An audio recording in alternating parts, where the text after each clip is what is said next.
സമർപ്പണത്തില്, ഈമാനിന്റെ വിഷയത്തില്, ഇസ്ലാമിന്റെ വിഷയത്തില്, ക്ഷമയുടെയും സഹനത്തിന്റെയും കാര്യത്തില് തിരുനബി കുടുംബം വലിയ ഒരു മാതൃകയാകണം.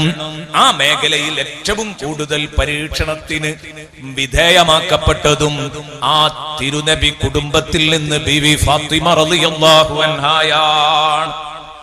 മറ്റു പെങ്ങന്മാരെയൊക്കെ മറ്റു ഇത്താത്തമാരെയൊക്കെ കെട്ടിച്ചു വിട്ടു, അവര് പുതിയാപ്പിളാരുടെ വീട്ടിലാണ്. എന്നാ നുബുവത്തിന്റെ ശേഷം അള്ളാഹുവിന്റെ ഹബീബിന്റെ കൂടെ നുബുവത്തിന്റെ ശേഷം വീണ്ടും ഉപ്പയുടെ മോളായി ജീവിക്കുന്നത് ഫാത്തിമ മാത്രമാണ്. അവിടെയാണ് നിങ്ങൾ ചിന്തിക്കേണ്ടത്. നുബുവത്തിന്റെ ശേഷമാണ് മുത്തുനബിക്ക് പ്രയാസമുണ്ടായത്. അവിടെയാണ് കള്ളനെന്ന് വിളിക്കപ്പെട്ടത്. അവിടെയാണ് നബി സല്ലല്ലാഹു അലൈഹി വസല്ലമ തങ്ങൾ തട്ടിപ്പുകാരനാണെന്ന് വിളിക്കപ്പെട്ടത്. അതുവരെ എല്ലാവർക്കും അംഗീകാരമായിരുന്നു. ആരോപണങ്ങളും പ്രയാസങ്ങളും വന്ന നാളിൽ ബഹുമാനപ്പെട്ട ഉപ്പയുടെ കൂടെ നിൽക്കാൻ ഒറ്റ മോളെ ഉണ്ടായിട്ടുള്ളൂ. എന്തിനാ ഇതിങ്ങനെ പറഞ്ഞു വരുന്നതെന്നറിയോ? ഇനി ഫാത്തിമത്തു ഖിത്അത്തും മിന്നീ ഫമൻ നാദാഹാ ഫഖദ് അദാനി, ഇങ്ങനെയുള്ള ഹദീസുകൾ എടുത്തുകൊണ്ട് ചില ഇസ്ലാമിക വിരോധികള്, ഇസ്ലാമിന്റെ വിരോധികൾ ചരിത്രം എഴുതിയപ്പം പറഞ്ഞിട്ടുണ്ട്, മുഹമ്മദിന് ഫാത്തിമയോട് മാത്രം ഒരു പ്രത്യേക ഇഷ്ടമായിരുന്നു, മറ്റു മക്കൾക്ക് നീതി കൊടുത്തില്ല എന്ന് പറയുന്നവരുണ്ട്. അത് എന്തുകൊണ്ടായിരുന്നു? നീതി കൊടുക്കായികയില്ല. ഇൻഷാ അല്ലാഹ് അതിന് ഉത്തരം ഞാൻ പറയുന്നുണ്ട്. അതിന്റെ മുമ്പ് ഇസ്ലാമിന് വേണ്ടി എല്ലാം സഹിച്ചുകൊണ്ടിരിക്കുമ്പോ ആ സഹനങ്ങളിലൊക്കെ തന്റെ കൂടെ നിന്ന് തന്നെ ആശ്വസിപ്പിക്കാൻ തന്റെ കൂടെ ഉണ്ടായിരുന്നത് ഒരേ ഒരു മോളാണ്. 5 വയസ്സ് കഴിഞ്ഞ മോളാണ് ഓടി നടക്കുന്നത്. നോക്കൂ നിങ്ങൾ, 1-2 അനുഭവങ്ങൾ മാത്രം ഞാൻ പറയട്ടെ. ബീവി ഫാത്തിമയെ പറ്റി പറയുമ്പോ അത് മാറ്റിവെക്കാൻ പറ്റില്ലല്ലോ. ബഹുമാനപ്പെട്ട ശഫീഉനാ റസൂലുള്ളാഹി കഅബാലയത്തിന്റെ അടുത്തേക്ക് നടന്നു എന്ന് റുക്നുൽ യമാനി ഒന്ന് തൊട്ട് മുത്തിയപ്പോൾ ആ രംഗം മുശ്രിക്കുകൾ കാണേണ്ട താമസം അവര് ചാടി വീണു. ഹത്താ വസബു അലൈഹി വസ്ബത റജുലിൻ വാഹിദ്, എല്ലാവരും കൂടെ റസൂലുള്ളാഹിയുടെ മേലിൽ അങ്ങ് ചാടി വീണു. ഒറ്റ മനുഷ്യൻ വീഴുന്നത് പോലെ എല്ലാവരും കൂടെ അങ്ങ് ചാടി വീണു. എന്നല്ല, അല്ലാഹുവിന്റെ റസൂലിനോട് ചോദിച്ചു, അന്തല്ലദീ യഖൂലു കദാ വകദാ, എടാ നീയാണോ ഇങ്ങനെയൊക്കെ പറയുന്നത്? ലാത്തയെയും ഉസ്സയെയും മനാത്തയെയും ഒക്കെ അവർക്കൊന്നും ആരാധനക്ക് അർഹതയില്ല എന്ന് പറയുന്നത് നീയാണോ? ലാ ഇലാഹ ഇല്ലല്ലാഹ് എന്ന് പറയുന്നത് നീയാണോ? നീ റസൂലുള്ളാഹിയാണെന്ന് നീ പറഞ്ഞു നടക്കുന്നുണ്ടോ? ഉടനെ നബി സല്ലല്ലാഹു അലൈഹി വസല്ലം ഒരു കൂട്ടം അക്രമികളുടെ നടുക്ക് നിന്ന് കഅബത്തിന്റെ മുറ്റത്ത് നിന്നാണ് ഈ കയ്യേറ്റം.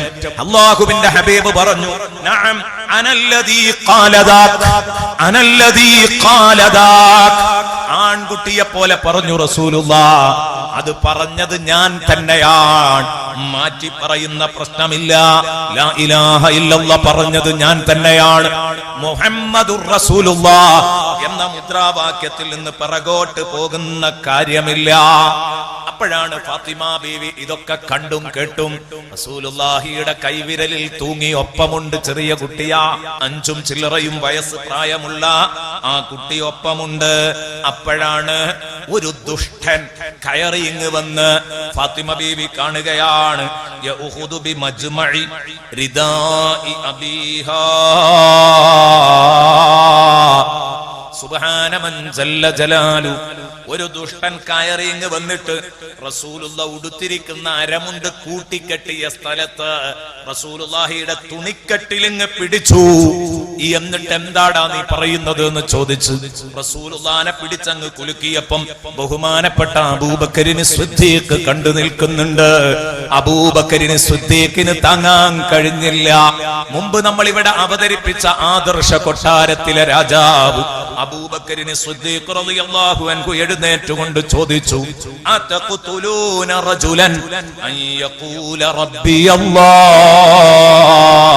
എന്റെ റബ്ബ് അല്ലാഹുവാണെന്ന് പറഞ്ഞതിനാണോ നിങ്ങൾ ഈ പാവപ്പെട്ട മനുഷ്യനെ കൊന്നുകളയാൻ തുനിയുന്നത് എന്ന് ചോദിച്ചുകൊണ്ട് ബഹുമാനപ്പെട്ട അബൂബക്കറിന് സിദ്ദീഖ് റളിയല്ലാഹു അൻഹു അതാ മുത്തുനബിയെ എതിർക്കുന്ന ശത്രുക്കളുടെ നേരെ അങ്ങ് തിരിഞ്ഞപ്പം അവർക്ക് പിന്നെ റസൂലുള്ളാഹിയെ വേണ്ട. അതോടുകൂടെ അവരുടെ ശത്രു സിദ്ദീഖായി, ആഹാ നിന്നെ പോലെയുള്ളവർ ഇതിന് വളം വെച്ച് കൊടുക്കുന്നുണ്ടല്ലേ, ഇസ്ലാം പുറത്തു വരുന്നേ ഉള്ളൂ, നിന്നെ പോലുള്ളവർ ഇതിന് വളം വെച്ച് കൊടുക്കുന്നുണ്ടല്ലേ, ചാടിപ്പിടിച്ചു. സുബ്ഹാന മൻ ജല്ല ജലാലു, ചാടിപ്പിടിച്ചു എന്നല്ല, ബഹുമാനപ്പെട്ടവരെ താടി പിടിച്ചിട്ട് തള്ളിയിട്ടു, വീഴ്ത്തിയിട്ട് നിലത്തുകൂടെ വലിച്ചങ്ങ് കൊണ്ടുപോയി. എന്നിട്ട് തല പിടിച്ച് നിലത്ത് രണ്ടിടി കൊടുത്തു. ബഹുമാനപ്പെട്ട അബൂബക്കറിന് സിദ്ദീഖ് റളിയല്ലാഹു അൻഹു. ഇതൊക്കെ നമ്മൾ ഓർക്കണം. എന്നിട്ട് വേണം ബദറിൽ പോകാൻ. കഴിഞ്ഞ കൊല്ലം നമ്മൾ പറഞ്ഞല്ലോ, ഇതൊന്നും പറയാതെ ബദർ തുടങ്ങുമ്പോഴാണ് അപകടം. ഇങ്ങനെയൊക്കെ ചെയ്തിട്ടും കാമാ പ്രതികരിക്കാത്ത അബൂബക്കറിന് സിദ്ദീഖ്, ഇത്രത്തോളം ചെയ്തിട്ടും കാമാ പ്രതികരിക്കാത്ത മുഹമ്മദുനിൽ മുസ്തഫ, ഇവരെയാണ് നമ്മൾ കാണേണ്ടത്. ഏതാവട്ടെ ഹബീബായ നബി തങ്ങൾ ഇവരുമായി ഏറ്റുമുട്ടാൻ നിൽക്കണ്ട. കഅബാലയത്തിന്റെ അടുത്ത് നിന്ന് ഇങ്ങ് പോന്നു. പോരുന്ന സമയത്ത് വേദനയോടെ നടന്നു പോരുമ്പോ അപ്പോഴും തന്റെ കൂടെ നടക്കുന്ന ഒരു കൊച്ചുമോള്, അതാണ് ബീവി ഫാത്തിമ. ഇത്താത്തമാരി കഥയൊന്നും അറിയുന്നില്ല. അങ്ങനെ വീട്ടിലേക്ക് എത്തോളും അതാ റസൂലുള്ളാഹി തങ്ങളുടെ കൂടെ ഈ പൊന്നുമോളുണ്ട്. അങ്ങനെ വീട്ടിൽ വന്നപ്പോൾ وتدثر مقرورا من شدة ما صابه سيدنا رسول الله തങ്ങൾക്ക് ഏറ്റ ഈ പ്രയാസങ്ങളൊക്കെ കാരണം അല്ലാഹുവിന്റെ ഹബീബിന് കുലുക്കി പനിച്ചു. അപ്പോൾ നല്ലോണം പുതപ്പിട്ട് മൂടിക്കിടന്നു. വിഷമം സഹിക്കാൻ വേണ്ടിയിട്ടൊന്ന് പുതപ്പിട്ട് മൂടിക്കിടന്നു. ഉപ്പയുടെ ചാരത്ത് തന്നെ മോള് ഫാത്തിമയും കിടക്കുന്നു. എന്റെ പ്രിയപ്പെട്ട സുഹൃത്തുക്കളെ, ഈ രംഗത്തൊക്കെ കൂടെയുള്ള മകളെ ഒരിക്കലും റസൂലുള്ളാഹിക്ക് മറക്കാൻ കഴിയൂല, കഴിഞ്ഞില്ല. ഒരു രംഗമാണ് എന്റെ പ്രിയപ്പെട്ട സുഹൃത്തുക്കളോട് ഞാൻ വിവരിച്ചത്. ഇനി വേണോ ഒരു രംഗവും കൂടെ നമുക്ക് പറയാം. നമ്മുടെ ഹൃദയം പിളർക്കുന്ന ഒരു രംഗം, ഹൃദയം പിളർക്കുന്ന ഒരു രംഗം നമ്മൾ കേൾക്കാൻ പോവുകയാണ്. സഹീഹ് മുസ്ലിമിൽ റിപ്പോർട്ട് ചെയ്യുന്ന ഹദീസിൽ കാണാം. സഹീഹ് മുസ്ലിമിൽ റിപ്പോർട്ട് ചെയ്ത ഹദീസാണ് അബ്ദുല്ലാഹി ഇബ്നു മസ്ഊദ് റളിയല്ലാഹു അൻഹു. അബ്ദുല്ലാഹി ഇബ്നു മസ്ഊദ് റളിയല്ലാഹു അൻഹു റിപ്പോർട്ട് ചെയ്യുകയാണ്, ബൈനമാ റസൂലുള്ളാഹി യുസല്ലി ഇൻദൽ ബൈത്ത്. റസൂലുള്ളാഹി ഇസ്ലാമിന്റെ ആദ്യകാലത്താണ്. കഅബാലയത്തിന്റെ അടുത്ത് വെച്ച് നിസ്കരിക്കുക. അന്ന് നിസ്കാരമൊക്കെ ഇങ്ങനെ പരസ്യമായിട്ട് വരുന്നേ ഉള്ളൂ, രഹസ്യമായിട്ടാണ് നിസ്കരിച്ചുകൊണ്ടിരുന്നത്. അങ്ങനെ പരസ്യമായിട്ട് അന്ന് നിസ്കാരം നിർബന്ധാക്കിയിട്ടില്ല. പക്ഷെ റസൂലുള്ളാഹി മുമ്പേ നിസ്കരിച്ചു. അബൂജഹലും അവന്റെ കൂട്ടുകാരും കഅബാലയത്തിന്റെ മുറ്റത്ത് ഇങ്ങനെ ഇരിക്കുക, കള്ളുകുടിച്ച് മദ്യപിച്ച് കൂത്താടി അവിടെ ഇങ്ങനെ ഇരിക്കുക. അന്ന് കഅബാലയത്തിന്റെ ഉള്ളിലുള്ളതൊക്കെ വിഗ്രഹങ്ങളാണ്, നമുക്കറിയാം. അങ്ങനെ തലേന്ന് അതിന്റെ തൊട്ടടുത്തൊരു ഒട്ടകത്തെ അറുത്തിരുന്നു. തലേന്ന് ഒരു ഒട്ടകത്തെ അറവ് നടന്നിരുന്നു. അബൂജഹൽ ചോദിച്ചു, റസൂലുള്ളാഹി തങ്ങൾ സുജൂദ് ചെയ്യുന്നത് കണ്ടപ്പം, അയ്യുക്കും യഖൂമു ഇലാ സലാ ജസൂരി ബനി ഫുലാൻ ഫയഖുദു, നിങ്ങളെ കൂട്ടത്തിൽ ആർക്കാ ധൈര്യമുള്ളത്?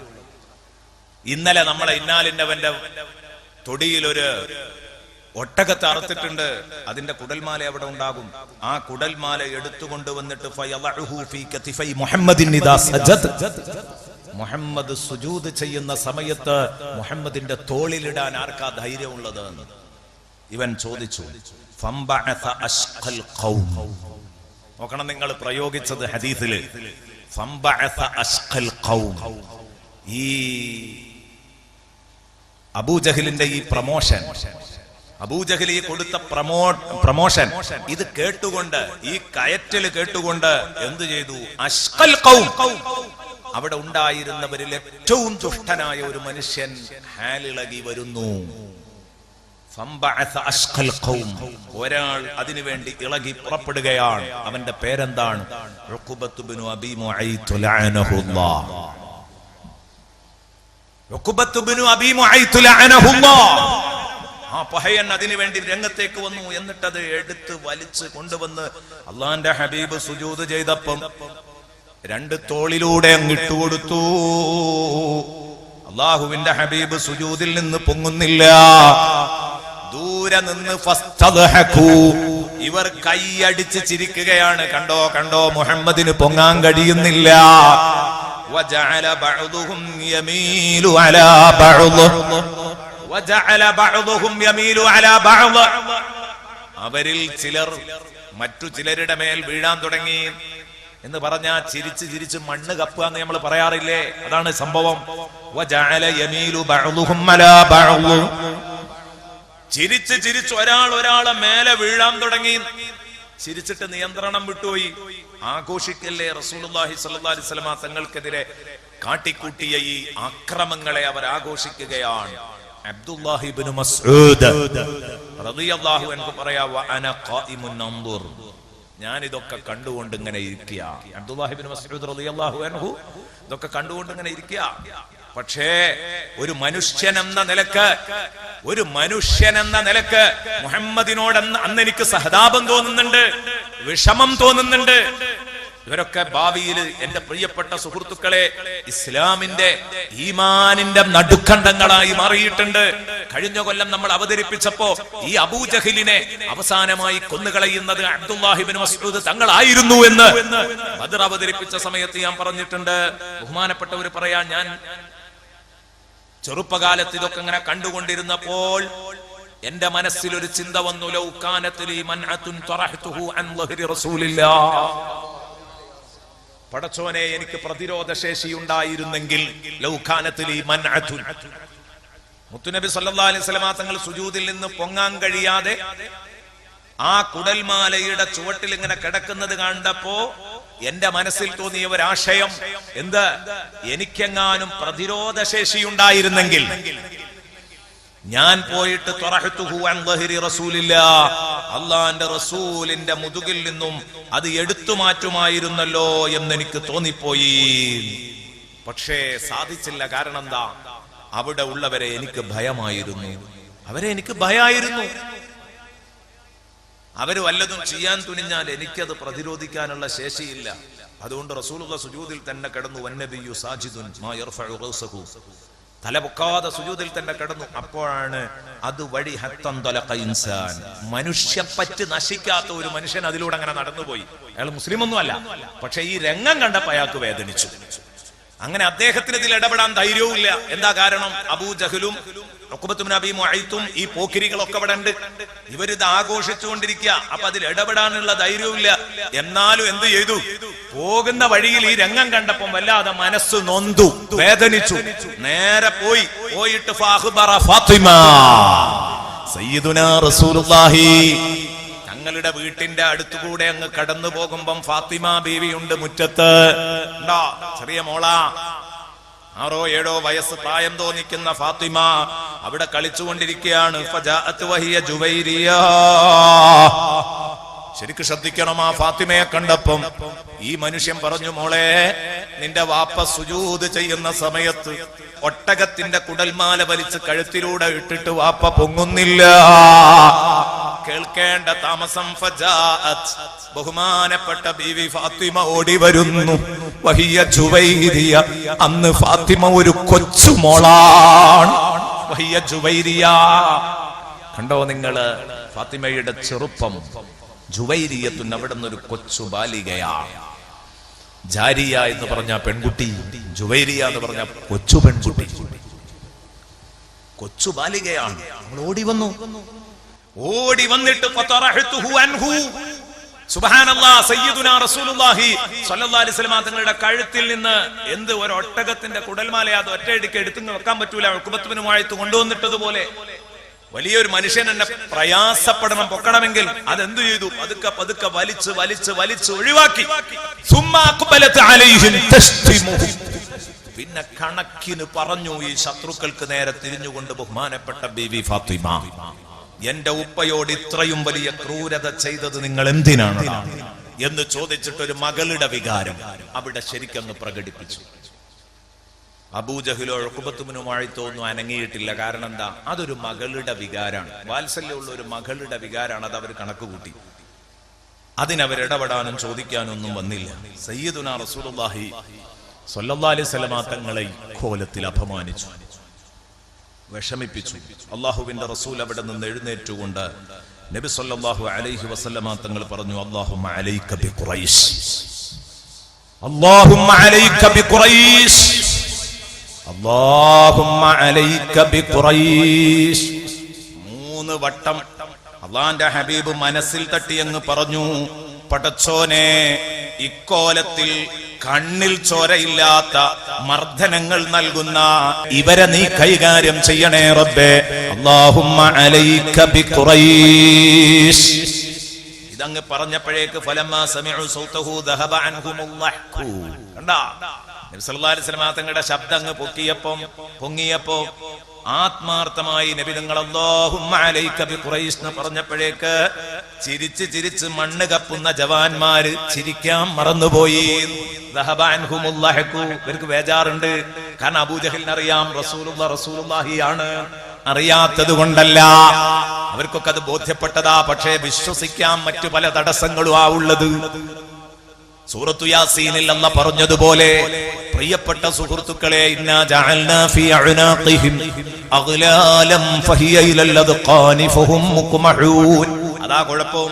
താല്പര്യങ്ങളിൽ കുടുങ്ങിക്കിടക്കുകയാണ്. പലർക്കും പലതരത്തിലുള്ള താല്പര്യമാണ്. ചിലർക്ക് മുതലാ പ്രശ്നം, ചിലർക്ക് കുടുംബമാ പ്രശ്നം, ചിലർക്ക് ലീഡർഷിപ്പാണ് പ്രശ്നം. ഇങ്ങനെ തുടങ്ങിയിട്ട് പലർക്കും പലതാണ്. ആ സമയത്ത് റസൂലുള്ളാഹി സ്വല്ലല്ലാഹു അലൈഹി വസല്ലമ തങ്ങളുടെ പ്രാർത്ഥന ഇവർ ഭയപ്പെടുന്നു എന്നാണ് ഇതിന്റെ അർത്ഥം. ചിരിയൊക്കെ പോയി, മുഖം വാടാൻ തുടങ്ങി. അപ്പോൾ പിന്നെ റസൂലുള്ളാഹി തങ്ങള് ഓരോരുത്തർക്കെതിരെ അതാ റസൂലുള്ളാഹി പറയുന്നു, അല്ലാഹുമ്മ അലൈക ബി അബീ ജഹൽ, അല്ലാഹുമ്മ അലൈക ബി ഉത്ബത ഇബ്നു റബീഅ, അല്ലാഹുമ്മ അലൈക ബി ശൈബത ഇബ്നു റബീഅ വൽ വലീദ് ഇബ്നു ഉഖബ വ ഉമയ്യത ഇബ്നു ഖലാഫ് വ ഉഖബത ഇബ്നു അബീ മുഈദ് വദക്കറ സാബിയ വലം മഹ്ഫദുഹു. ഏഴാമത്തെ ഒരു പഹയന്റെ പേരും കൂടെ പറഞ്ഞിട്ടുണ്ട്, അതെനിക്ക് ഓർമ്മയില്ല. ബഹുമാനപ്പെട്ട അബ്ദുല്ലാഹി ഇബ്നു മസ്ഊദ് തങ്ങൾ പറഞ്ഞു, ഏഴാളുകളെ പറ്റി പറഞ്ഞു. ഏഴാമത്തത് ആരാന്നറിയില്ല. എന്നാൽ ഒരു കാര്യം ഞാൻ പറയട്ടെ, ഫവല്ലദീ ബഅസ മുഹമ്മദൻ ബിൽ ഹഖ് ലഖദ് റഅയ്തു അല്ലദീന സമ്മാ സ്വർആ യൗമി ബദർ. അന്ന് റസൂലുള്ളാഹി അല്ലാഹുമ്മ അലൈക ബി അബീ ജഹൽ, അല്ലാഹുമ്മ അലൈക ബി ഉത്ബ, അല്ലാഹുമ്മ അലൈക ബി ശൈബ, ഇങ്ങനെ ഓരോരുത്തരുടെ പേരെടുത്ത് അല്ലാഹുവിന്റെ റസൂൽ 7 ആളുകളെ അന്ന് പറഞ്ഞിട്ടുണ്ട്. ആ 7 ആളുകളെയും അന്ന് റസൂലുള്ളാഹി പേരെടുത്ത് പറഞ്ഞവരെയൊക്കെ പിന്നീട് ബദർ യുദ്ധ ദിവസത്തില് മരിച്ചു കിടക്കുന്നതായി ഞാൻ കണ്ടിട്ടുണ്ട്. അബ്ദുല്ലാഹി ഇബ്നു മസ്ഊദ് റളിയല്ലാഹു അൻഹു അവരെ ബദറിലെ പൊട്ടൻകിണറ്റിലേക്ക് വലിക്കുന്നത് ഞാൻ കണ്ടിട്ടുണ്ട്. സുമ്മ സുഹിബു ഇലൽ ഖലീബി ബദർ, വലിച്ചു കൊണ്ടുപോകുന്നത് ഞാൻ കണ്ടിട്ടുണ്ട്. റവാഹു മുസ്ലിം എന്ന് പറഞ്ഞാൽ ഈ സംഭവമൊക്കെ ലോകത്ത് നടന്നോ എന്നുള്ളതിൽ ലാ ഇലാഹ ഇല്ലല്ലാഹ് മുഹമ്മദ് റസൂലുള്ളാഹ് എന്ന് പറയുന്നവർക്ക് സംശയമല്ല.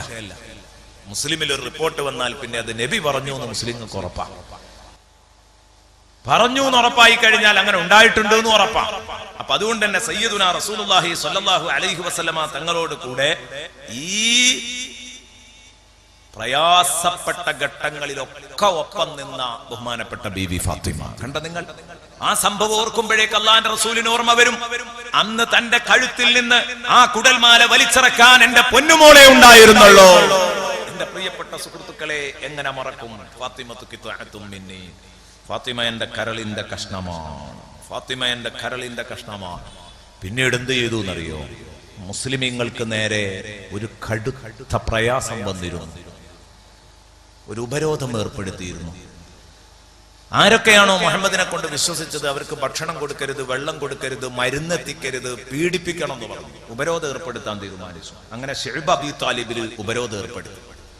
അബൂ താലിബിന്റെ ഏരിയയിൽ നമ്മൾ സാധാരണ ആജിയാർപ്പടി എന്നൊക്കെ പറയും പോലെയുള്ള ഒരു പ്രയോഗമാണ് ഈ ശുഐബ് അബീ താലിബ് എന്ന് പറഞ്ഞത്. അബൂ താലിബിന്റെ ഏരിയ, അങ്ങനെ ഒരു ഏരിയയിലേക്ക് മുസ്ലിമീങ്ങളെ അങ്ങിട്ടിട്ട് അവരെ ശരിക്ക് ദ്രോഹിക്കാൻ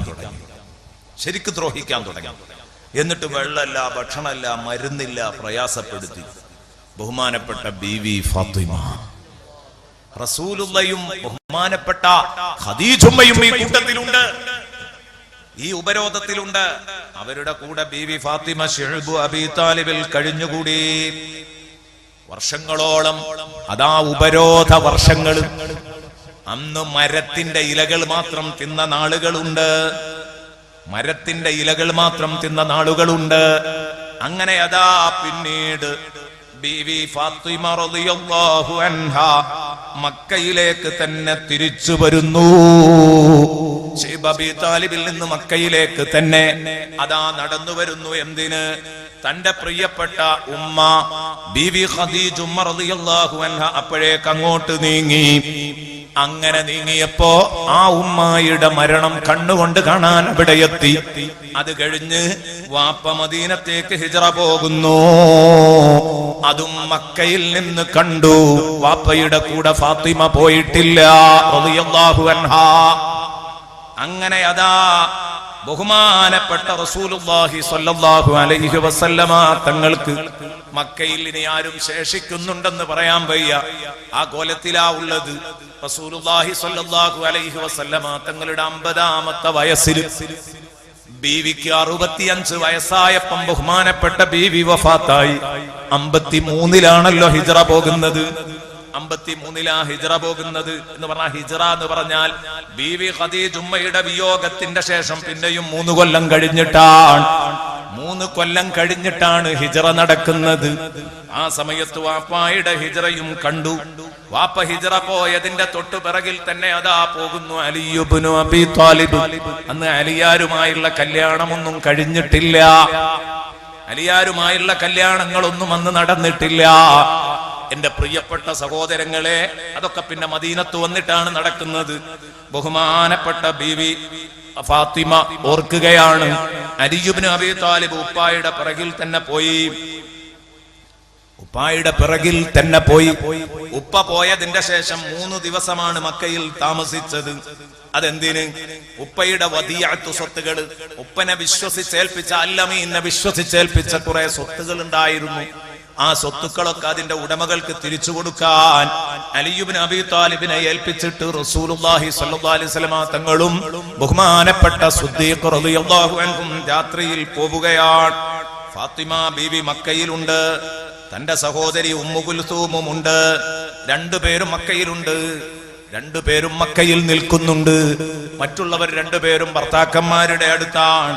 അങ്ങനെ നിൽക്കുമ്പോഴാണ് വാപ്പയുടെ അടുത്ത് നിന്ന് ഒരു ദൂതൻ വരുന്നത്. എന്തിന്? ആ ദൂതന്റെ പിന്നാലെ 2 ആളും മദീനയിലേക്ക് വരണം എന്ന് പറഞ്ഞിട്ട് വാപ്പ മദീനയിൽ നിന്ന് തന്റെ മക്കളെ മദീനയിലേക്ക് എത്തിക്കാൻ മക്കയിലേക്ക് ഒരു ദൂതനെ വിട്ടു. ആ ദൂതൻ വന്നു, കൂട്ടിക്കൊണ്ട് പോകാൻ നോക്കി. ഹബീബ് റസൂലുള്ളാഹി തങ്ങളുടെ ദാറുൽ മുസ്തഫ നബി തങ്ങളുടെ വീട് അടച്ചു. മറ്റു പല മുസ്ലിമീങ്ങളുടെയും വീടുകൾ കൊട്ടിയടക്കപ്പെട്ടതുപോലെ അതാ ഈ വീടും കൊട്ടിയടച്ചു. ആരും ഇല്ല. അവരിറങ്ങി. കൂടുതൽ ശാന്തമായി സമാധാനത്തോടെ യാത്ര ചെയ്യാൻ കഴിഞ്ഞില്ല. യാത്ര കൂടുതൽ സുരക്ഷിതമായില്ല. കുറച്ചങ്ങെത്തിയപ്പോഴേക്ക് ഉമ്മുൽ ഖുറയോട്, മക്കയോട് യാത്ര ചോദിക്കാൻ നിൽക്കുമ്പോഴേക്ക് മുശ്രിക്കീങ്ങളുടെ കൂട്ടത്തില് വളരെ മോശപ്പെട്ട നീചരും നികൃഷ്ടരുമായ കുറച്ചാളുകൾ മുത്തുനബിയുടെ പുന്നാര മോളെ പിന്നാലെ കൂടി ഫാത്തിമയെയും ഉമ്മു കുൽസൂമിനെയും വളഞ്ഞിട്ട് ആക്രമിക്കാൻ തുടങ്ങി. അതിന് നേതൃത്വം നൽകിയത്, അന്നതിന് ഏറ്റവും മുൻപന്തിയിൽ നിന്ന് നേതൃത്വം നൽകിയത് അന്ന് ഹുവൈരിസ് ഇബ്നു നുഖൈദ് എന്ന് പറയുന്ന ലഅനത്തുല്ലാഹി അലൈഹി ഈ പഹയനാണ്. അവസാനം ഇവർ 2 പേരും സഞ്ചരിച്ചിരുന്ന ഒട്ടകം, ആ ഒട്ടകത്തെ ഇവർ എറിഞ്ഞു വീഴ്ത്തുകയാണ്. ആ സമയത്ത് ഒട്ടകം വേദനിച്ചപ്പോൾ ഓടി ഇവരെ 2 പേരെയും പുറത്തേക്ക് വലിച്ചെറിഞ്ഞ് കുലുക്കി എറിഞ്ഞുകൊണ്ട് ഒട്ടകം ഓടിപ്പോവുകയാണ്. ആ ഒട്ടകത്തെയും അവർക്ക് കിട്ടിയില്ല. ഒട്ടകത്തെ ശത്രുക്കൾ പിടിച്ചുകൊണ്ടുപോയി. പിന്നീട് മദീനയിലേക്കുള്ള ബാക്കി സ്ഥലങ്ങള് വസാറത ബഖിയത ത്വരീഖ് ഇലൽ മദീനത്തി റാജിലതൈൻ.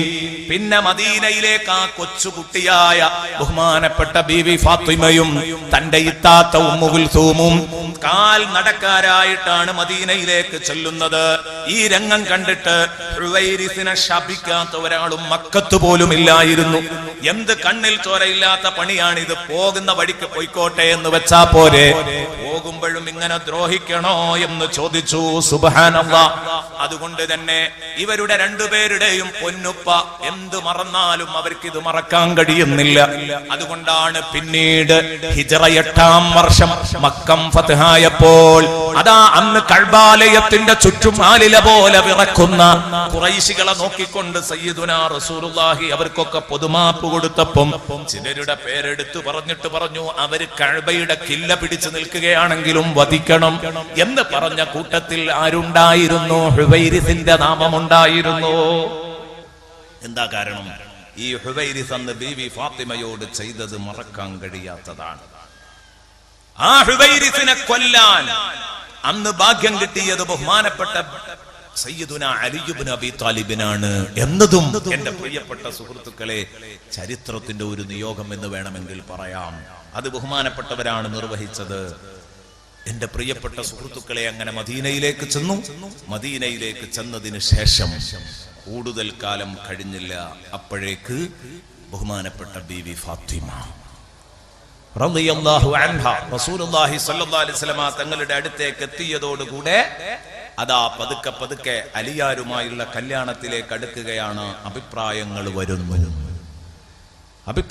വരുന്നു. റസൂലുള്ളാഹി സ്വല്ലല്ലാഹു അലൈഹി വസല്ലമ തങ്ങളുടെ 35ാമത്തെ വയസ്സിലാണ് ആര് ജനിക്കുന്നത്? ബഹുമാനപ്പെട്ട ബീവി ഫാത്തിമ ജനിക്കുന്നത്. 45 ആകുമ്പോൾ 10 വയസ്സായി. 55ലേക്ക് 20 വയസ്സ്. 53ലേക്ക് എത്ര വയസ്സാവും? റസൂലുള്ളാഹിക്ക് 53 വയസ്സാകുമ്പോൾ ഫാത്തിമ ബീവിക്ക് എത്ര വയസ്സാവും? 18 വയസ്സല്ലേ?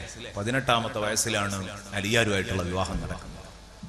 18ാമത്തെ വയസ്സിലാണ് അലിയാരുമായിട്ടുള്ള വിവാഹം നടക്കുന്നത്. ഇപ്പൊ ഗവൺമെന്റ് അംഗീകരിച്ച വയസ്സാ 18ാമത്തെ വയസ്സ്. ഇതിനെന്തെല്ലാം ഒച്ചപ്പാടുകൾ ഉണ്ടാക്കിയിട്ടുണ്ട് എന്നറിയോ നിങ്ങൾ? ഇസ്ലാമിക വിരോധികൾ ചരിത്രം എഴുതുമ്പോൾ ഒരുപാട് പറഞ്ഞിട്ടുണ്ട്. എന്താ? ഫാത്തിമ ബീവി അല്പം ഏജ് ഓവർ ആയി പോയി. കല്യാണം കഴിക്കാൻ കുറച്ച് താമസിച്ചു പോയി. കാരണം അന്നത്തെ ചുറ്റുപാട് വെച്ച് 9 വയസ്സ് 10 വയസ്സ് എല്ലാവരും അന്ന് കല്യാണം കഴിക്കാറുള്ളത് അങ്ങനെയാണ്. അറേബ്യൻ സാഹചര്യത്തിൽ അതിനുള്ള ബുലുവും കാര്യമൊക്കെ പെണ്ണിനാവും ചെയ്യും. അപ്പൊ അങ്ങനെയായിരുന്നു ഉണ്ടായിരുന്നു.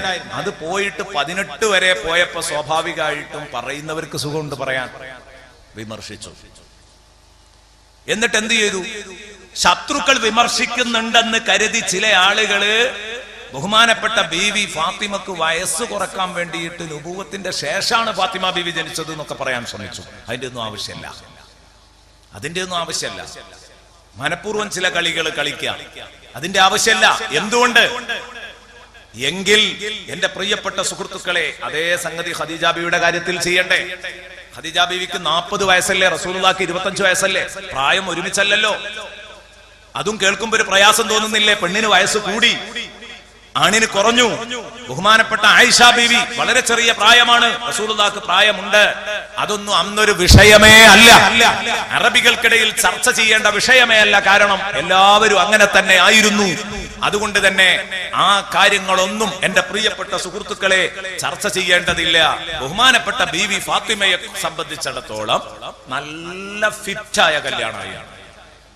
18 വയസ്സ് ഫാത്തിമ ബീവിക്ക്, 21 വയസ്സ് അലിയാർക്ക്. 21 വയസ്സാണ് അലിയാർക്ക്. 3 വയസ്സിന്റെ വ്യത്യാസമുള്ളൂ. 3 വയസ്സിന്റെ വ്യത്യാസമേ ഉള്ളൂ. പുതിയാപ്പിളയും പുതിയണ്ണും തമ്മില്, ഭാര്യയും ഭർത്താവും തമ്മില് നല്ല ഫിറ്റായ കല്യാണമാണ്. ബഹുമാനപ്പെട്ട മഹദി എന്തുകൊണ്ട് ഇത്രയും കാലം നിന്നു? അവിടെയാണ് അതിനൊരു ഉത്തരം കാണേണ്ടതുണ്ട്. റസൂലുള്ളാഹി എല്ലാ മക്കളെയും നേരത്തെ കെട്ടിച്ചിട്ടുണ്ട്. ഫാത്തിമ ബീവിയെ പലപ്പോഴും അന്വേഷണങ്ങൾ വന്നതാ, പക്ഷേ ഫാത്തിമ ബീവി സമ്മതിച്ചില്ല. അന്വേഷണങ്ങൾ വന്നപ്പോഴൊന്നും സമ്മതിച്ചില്ല. കല്യാണം വേണ്ടാന്ന് പറഞ്ഞു. കാരണം എന്താണെന്നറിയോ? കല്യാണം വേണ്ടാന്ന് പറയാൻ ഒരു കാരണമുണ്ടായിരുന്നു. ഫാത്തിമ ബീവി റളിയല്ലാഹു അൻഹാ എന്തുകൊണ്ടാ മോളെ നീ കല്യാണം വിസമ്മതിക്കുന്നതെന്ന് ചോദിക്കുമ്പോ, എന്റെ ഉപ്പാക്ക് ഖിദ്മ ചെയ്യാൻ ഒരാളില്ല. എന്റെ ഉപ്പാക്ക് വസ്ത്രമലക്കി കൊടുക്കണം, ഭക്ഷണം പാചകം ചെയ്തു കൊടുക്കണം, ഇത്തരം ഖിദ്മകളൊക്കെ ചെയ്യാൻ ഉമ്മ വഫാത്തായി. പിന്നെ ജീവിതത്തിലേക്ക് കടന്നു വന്നിട്ടുണ്ട് സൗദാ ബീവി. അപ്പോഴും അതിന് തയ്യാറായില്ല. കാരണം സൗദാ ബീവി നല്ല പ്രായമുള്ളയാളാണ്, നല്ല പ്രായമുള്ള പെണ്ണായിരുന്നു. അത് കഴിഞ്ഞിട്ട് ആയിഷ ബീവിയെ കല്യാണം കഴിച്ചപ്പോ പിന്നീട് ഫാത്തിമ ബീവിയോട് കല്യാണം ആലോചിച്ചപ്പോ ഫാത്തിമ പറഞ്ഞു, ഇന്നെന്റെ ഉപ്പ സുരക്ഷിതനാണ്, എന്റെ ഉപ്പക്ക് ശരിക്കൊരു താങ്ങും തണലുമായിട്ടുണ്ട്, കാര്യങ്ങളൊക്കെ നോക്കാൻ നല്ല ഒരു ചെറുപ്പക്കാരി കൂടെയുണ്ട്, ഇനി വേണമെങ്കിൽ കല്യാണമാകാം. അങ്ങനെയാണ് കല്യാണത്തിലേക്ക് വരുന്നത്. ബഹുമാനപ്പെട്ട ബീവി ഫാത്തിമ റളിയല്ലാഹു അൻഹാ. ഫാത്തിമക്ക് റസൂലുള്ള പേര് വെച്ചത് ഫാത്തിമ എന്നാണ്. ഈ പേര് വരാനുണ്ടായ കാരണം എന്താണ്? പണ്ഡിതന്മാര് പറഞ്ഞു, ഫാത്തിമ എന്ന് പറഞ്ഞാൽ മുറിക്കുന്നവൾ എന്നാണ് അതിന്റെ അർത്ഥം. ഫാത്തിമ മുറിക്കുന്നവൾ എന്നാണ്. അല്ലാഹു റബ്ബുൽ ഇസ്സത്ത് ഫാത്തിമ കാരണമായി നരകത്തെ മുറിച്ചു. ഫാത്തിമയുടെ മക്കളെ തൊട്ട് പോലും ഫാത്തിമ നരകം ഹറാമാക്കിയിട്ടുണ്ട്.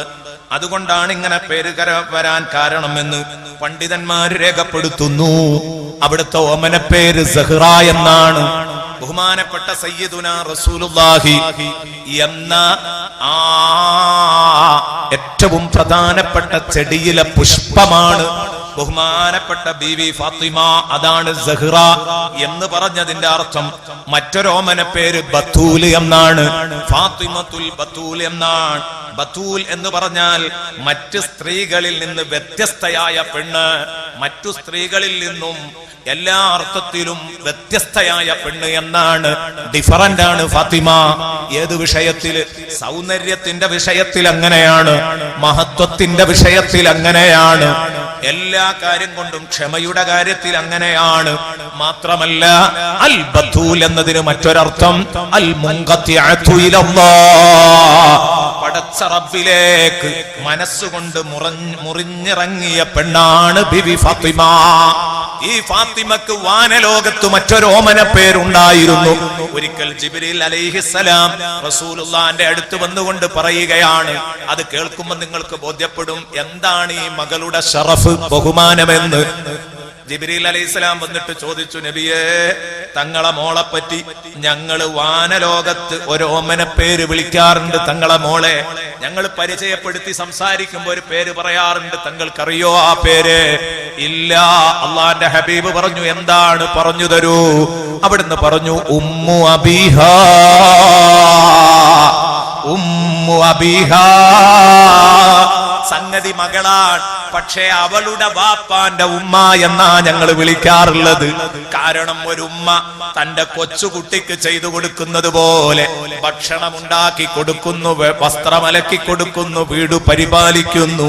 കല്യാണം പോലും കഴിഞ്ഞ് പരിചയമില്ലാത്ത ബീവി ഫാത്തിമ ഉപ്പയെ ഒരു ഉമ്മയുടെ സ്ഥാനത്ത് നിന്നുകൊണ്ട് നോക്കുകയാണ്. മകളും വാപ്പയുമാണെങ്കിലും ഞങ്ങൾ വാനലോകത്ത് പറയാറുള്ളത് ഉമ്മു അബീഹാ, വാപ്പാടെ ഉമ്മ എന്നാണ് നിങ്ങളെ മോളെ ഞങ്ങൾ വിളിക്കലെന്ന് ബഹുമാനപ്പെട്ട ജിബ്രീൽ അലൈഹിസ്സലാം പരിചയപ്പെടുത്തുകയാണ്. സയ്യിദുനാ റസൂലുള്ളാഹിക്ക് ഈ കാരണങ്ങളെ കൊണ്ട് ബഹുമാനപ്പെട്ട റസൂലുള്ളാഹിയുടെ മക്കളുടെ കൂട്ടത്തിൽ ഏറ്റവും കൂടുതൽ സ്നേഹം ബഹുമാനപ്പെട്ട ബീവി ഫാത്തിമയോടായിരുന്നു. റളിയല്ലാഹു അൻഹ. ഫാത്തിമ ശുചിരത്തും തന്നെ, ഫാത്തിമ എന്റെ ഒരു കഷ്ണമാണ്. സയ്യിദുനാ റസൂലുള്ളാഹി പറഞ്ഞു, ഫാത്തിമ എന്നിൽ നിന്നുള്ള ഒരു കഷ്ണമാണ്. യബ്സുതുനി മാ യബ്സുതുഹാ വയഖ്ബിലുനി മാ യഖ്ബിലുഹാ, യബ്സുതുനി മാ യബ്സുതുഹാ വയഖ്ബിലുനി മാ യഖ്ബിലുഹാ. ഇമാം ഹക്കീമും തബറാനിയും ഉദ്ധരിക്കുന്ന ഹദീസാണ്. എന്താണ് ആ പറഞ്ഞതിന്റെ അർത്ഥം? യബ്സുതുനി മാ യബ്സുതുഹാ വയഖ്ബിലുനി മാ യഖ്ബിലുഹാ. ആ ഫാത്തിമക്ക് സന്തോഷം തോന്നിപ്പിക്കുന്നതൊക്കെ എനിക്ക് സന്തോഷം നൽകും. ഫാത്തിമയെ ഇടുക്കുന്ന കാര്യങ്ങളൊക്കെ എന്നെയും ഇടുക്കും എന്ന് പറഞ്ഞാൽ, ഫാത്തിമ സന്തോഷിക്കുമ്പോ ഞാൻ സന്തോഷിക്കും, ഫാത്തിമ ദുഃഖിക്കുമ്പോ ഞാൻ ദുഃഖിക്കുമെന്ന് ശഫീഉനാ റസൂലുള്ളാഹി സ്വല്ലല്ലാഹു അലൈഹി വസല്ലം ബഹുമാനപ്പെട്ട അബൂ ഹംദല റളിയല്ലാഹു അൻഹു പറഞ്ഞു. ഒരിക്കൽ മുത്തുനബി പറഞ്ഞു, ഇന്നമാ ഫാത്തിമതു ബുദ്അതു മിന്നി, ഫാത്തിമ എന്റെ കരളിന്റെ കഷ്ണമാണ്. കറുത്തൊന്നു തന്നെയാണ്. ഫമൻ ആദാഹാ ഫഖദ് ആദാനി. അതുകൊണ്ട് ഫാത്തിമാനെ ആരെങ്കിലും ശല്യം ചെയ്താൽ അവൻ എന്നെയാണ് ശല്യം ചെയ്തത്. ഈ ഒരൊറ്റ ഹദീസായിരുന്നു ജീവിതത്തിൽ ഒരിക്കൽ പോലും ഫാത്തിമയെ നോവിക്കരുതെന്ന നിർബന്ധം അലി ഇബ്നു അബീ ത്വാലിബ് റളിയല്ലാഹു അൻഹുവിന് ഉണ്ടാകാനുണ്ടായിരുന്ന കാരണം. ഇൻഷാ അല്ലാഹ് നമുക്ക് പറയാം. എല്ലാരും രണ്ട് കല്യാണം കഴിച്ചോല, എല്ലാവരും 2 കല്യാണം കഴിച്ചോളാം, അലിയാർ മാത്രം കഴിച്ചില്ല. എപ്പോ? ഫാത്തിമ ബീവി വഫാത്താകുന്നത് വരെ കഴിച്ചില്ല. ഫാത്തിമ ബീവി വഫാത്തായതിന്റെ ശേഷം പിന്നെ കഴിച്ചിട്ടുണ്ട്, കഴിക്കണമല്ലോ, അനിവാര്യമാണ്. അതിന്റെ മുമ്പ് കഴിച്ചിട്ടില്ല. കഴിക്കാത്തതിന്റെ കാരണം പലരും ചോദിച്ചു. അതിന് മറുപടി പറഞ്ഞത് ആ സംഭവമൊക്കെ ഇൻഷാ അല്ലാഹ് ഞാൻ വിശദമായിട്ട് പറയാൻ പോകുന്നു. നീണ്ട സംഭവങ്ങളാണ്. അലിയാരെ പോലെ ഒരു ചെറുപ്പക്കാരനെ കണ്ടാൽ കെട്ടിച്ചു കൊടുക്കാതിരിക്കാൻ ആർക്കാ തോന്നുക? അപ്പം മറ്റുള്ളവരൊപ്പം കൂടും, സ്വാഭാവികമാണ്. അവരൊപ്പം കൂടിയപ്പോ അലിയാർ കല്യാണം കഴിക്കാൻ ഒരുങ്ങുമ്പോഴേക്ക് ഫാത്തിമയുടെ മനസ്സ് വേദനിച്ചപ്പോ ബഹുമാനപ്പെട്ട സയ്യിദുനാ റസൂലുള്ളാഹി മിമ്പറിൽ നിന്ന് ഈ കാര്യങ്ങൾ വിളിച്ചു പറയുന്നു. റസൂലുള്ളാഹിക്ക് ഫാത്തിമയോട് വലിയ സ്നേഹമായിരുന്നു. ഫാത്തിമയോട് മാത്രമല്ല, ഫാത്തിമയുടെ ഭർത്താവ് അലിയാരോടും വലിയ ഇഷ്ടമായിരുന്നു. അലിയാരുടെയും ഫാത്തിമയുടെയും കല്യാണത്തിലേക്ക് നമുക്ക് വരാം. അതിന്റെ മുമ്പ് ഈ സ്നേഹം പറയുമ്പോൾ ഒന്ന് പറയാൻ, അലിയാരോടും വലിയ ഇഷ്ടമായിരുന്നു, ഫാത്തിമയോടും വലിയ ഇഷ്ടമായിരുന്നു. ഒരു ദിവസം അലി ഇബ്നു അബീ ത്വാലിബ് റളിയല്ലാഹു അൻഹു ചോദിച്ചു, യാ റസൂലല്ലാഹ്, അല്ലാഹുവിന്റെ റസൂലേ, അയ്യുനാ അഹബ്ബു ഇലൈക അന അം ഫാത്തിമ? അല്ലാഹുവിന്റെ റസൂലേ, അലി ഇബ്നു അബീ ത്വാലിബ് ചോദിക്കുകയാണ്, അയ്യുനാ അഹബ്ബു ഇലൈക, ഞങ്ങളെ കൂട്ടത്തിൽ നിങ്ങൾക്ക് ഏറ്റവും ഇഷ്ടം ആരെയാണ്? അന അം ഫാത്തിമ, എന്നോടാണോ ഇഷ്ടം ഫാത്തിമയോടാണോ ഇഷ്ടം? ശരിക്കും കുടുങ്ങിപ്പോകുന്ന ഒരു സ്ഥലം, രണ്ടാളി ഒരുപോലെ സ്നേഹിക്കുന്നുണ്ട്. അപ്പോ റസൂലുള്ളാഹി സ്വല്ലല്ലാഹു അലൈഹി വസല്ലം തങ്ങൾ പറഞ്ഞ മറുപടി കേട്ടോ, ഫാത്തിമതു അഹബ്ബു ഇലയ്യ മിൻക, ഫാത്തിമതു അഹബ്ബു ഇലയ്യ മിൻക, ഫാത്തിമ നിങ്ങളെക്കാൾ എനിക്ക് ഇഷ്ടപ്പെട്ടയാളാണ്. വ അൻത അഅസ്സു അലയ്യ മിൻഹാ, അലി നിങ്ങളാണെങ്കിലോ എനിക്ക് ഫാത്തിമയേക്കാൾ വേണ്ടപ്പെട്ടവനുമാണ്. എന്താ മറുപടി?